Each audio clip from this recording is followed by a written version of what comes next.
ఏ వద్దు కానీ అది జరుపురు అటే జరుపురు వస్తుంది అదే తప్ప అబ్బా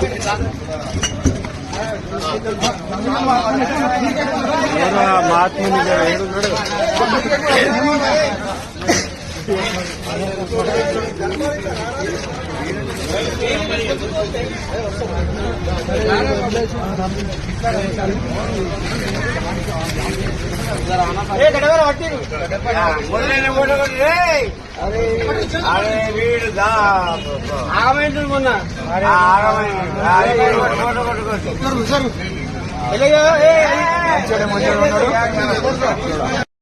ఈ వీడియో చూస్తున్న ప్రతి ఒక్కరూ మన ఛానల్లో వచ్చే మరిన్ని అప్డేట్స్ కోసం మన ఛానల్ని లైక్ చేయండి, షేర్ చేయండి, సబ్స్క్రైబ్ చేసుకోండి. పక్కనే ఉన్న బెల్ బటన్ని యాక్టివేట్ చేసుకోండి.